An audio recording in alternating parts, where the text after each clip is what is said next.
ゆるかわなキャラクターが海外旅行に出発と思ったら飛行機が墜落。目の前にはそびえ立つ高い山。果たしてプレイヤーは頂上にたどり着くことができるのかというこのゲーム、まだリリースして間もない現在、情報は少なく英語でしかプレイすることができません。そこでこの動画では基本的なアクションの説明や序盤の進め方を8分以内で解説しようと思います。ピークに興味があるけどどんなゲームなのか知りたい、一度プレイしたけどよくわからなかった、そのような方々はぜひこの後もご視聴いただければと思います。このピークというゲームは Steam で販売中の協力プレイ型クライミングゲームです。もちろんソロプレイすることもできますが、最大4人での協力プレイもこのゲームの醍醐味となっています。スタミナの続く限り素手やアイテムを駆使して壁をよじ登っていくのがこのゲームの基本。アイテムの中には後続のプレイヤーのクライミングをサポートするようなものも存在し、いかに仲間と連携を取れるかが攻略の鍵になります。また空腹や怪我といったサバイバル要素もあるため、効率よくかつ丁寧なクライミングが求められます。山の構造は24時間ごとに更新され、毎日違う山を登ることができます。やや難易度の高いゲームですが、その分頂上に到達した時の達成感は他のどのゲームよりも感じられると思います。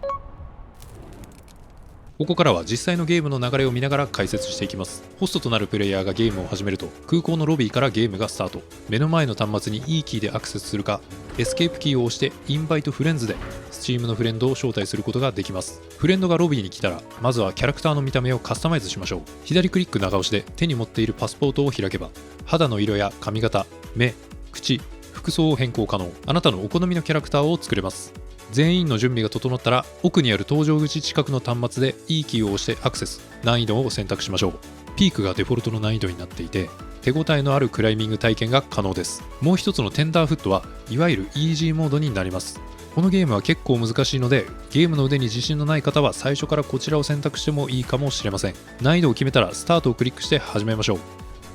ゲームが始まったら、まずは周囲に落ちているアイテムをキーボードの E キーで拾いましょう。スーツケースを開くとアイテムが入っています。クライミングに役立つアイテムが入っていたら超ラッキーです。手にしたアイテムの使い方は画面の右下に表示されます。食べる、回復する、撃つといった動作は左クリックで、アイテムを捨てたいときは Q キーを1回押しましょ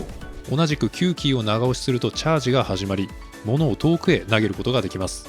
ゲーム序盤の食料として活躍するヤシの実は投げて割ることができますので覚えておきましょう。手に持ったアイテムはキーボードの1から3を押すことですぐに取り出せるアイテムとして保有することができます。スーツケースの隣にあるのはバックパック。これは複数のアイテムを収納して背負うことができる便利グッズです。中身の編集が終わったら、この画面でバックパックのアイコンを選択すると再び背中に背負うことができます。ただこれ少し取り扱いが難しくて、アイテムを取り出すときはキーボードの4を押してバックパックを手に持ち Q キーで手放すことで中身にアクセス可能になります。またアイテムを収納したい場合は、一度アイテムを手に持ってからバックパックにアクセスする必要があります。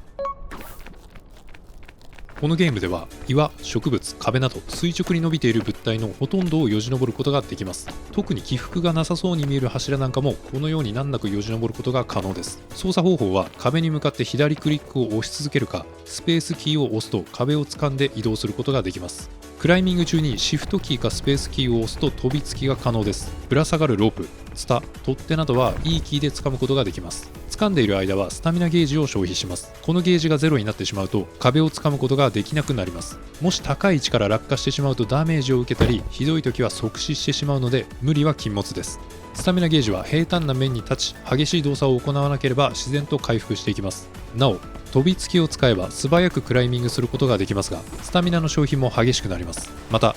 スタミナゲージが切れてしまう、でもあと少しで足場に届きそう、そんな時に飛びつきをするとギリギリ到達できるかもしれません。個人的には壁つかみを左クリックで、飛びつきをシフトキーで行うことをお勧めします。どちらの動作もスペースキーで代用可能ですが、結構誤操作が発生するのでスペースキーは歩行時のジャンプにのみ使うのがいいでしょう。クライミングに欠かせないスタミナゲージには限りがありますが、様々な要因によってゲージの上限値が変化します。そこについては次のサバイバル要素で解説します。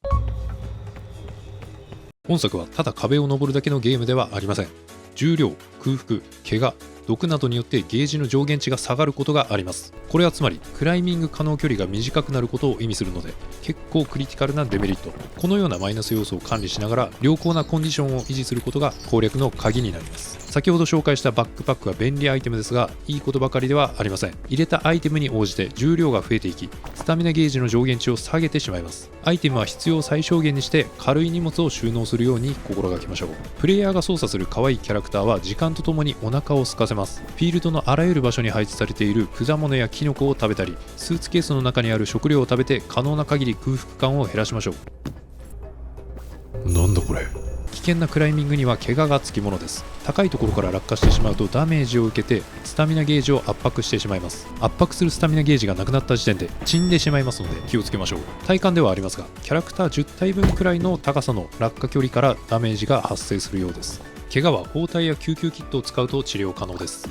最後に毒ですが、フィールドには見るからに毒々しいものやチクチクした見た目のものが存在します。これらのものに触れてしまうと毒状態になります。毒は時間経過により次第に治るので、治るまでの間は無理をしない方がいいでしょう。その他、毒のある食べ物を食べてしまうことでも毒状態になるので、食べる前にしっかり確認しましょう。序盤だと赤い果物が安全な食料になります。最後にいくつかちょっとしたクライミングのコツを共有したいと思います。プレイヤーを一時的に強化可能なアイテムをスーツケースからゲットすることができます。例えばエナジードリンクはスタミナの減り方こそ変わらないものの、登る速度が大幅にアップするアイテムです。しかし副作用もあり、効果が切れた後に眠気がプレイヤーを襲います。これもスタミナゲージを圧迫しますので、自然に眠気が覚めるまでは無理をしない方がいいでしょう。一部のドリンクや食料には追加のスタミナゲージを獲得できるものもあります。少し無理をしてでも長いクライミングが必要な時やスタミナ切れの保険として活用しましょう。このゲームは意外と遠くまで飛ぶことができます。シフトキーを押して走りながらスペースキーでジャンプすることで新たな攻略ルートが見つかるかもしれません。落下ダメージが心配になりますが、先ほどお伝えしたようにキャラクター10体分くらいの落下距離からダメージが発生するため、過度に心配する必要はないと思います。勇気を振り絞ってジャンプしてみましょう。手持ちがいっぱいだけど手に持っているアイテムを少し先で使いたいという時があると思います。そういう時は9キーを長押しして先に投げておいて登った後で使うということもできるので、いざという時に使えるテクニックかもしれません。先ほどお伝えしたように自分のバックパックを開くときは複数の手順を踏む必要がありますが、もしマルチプレイをしているならその手間を省くことができます。仲間のバックパックに向かっていいキーを押すことでアイテムの出し入れを素早く行うことができます。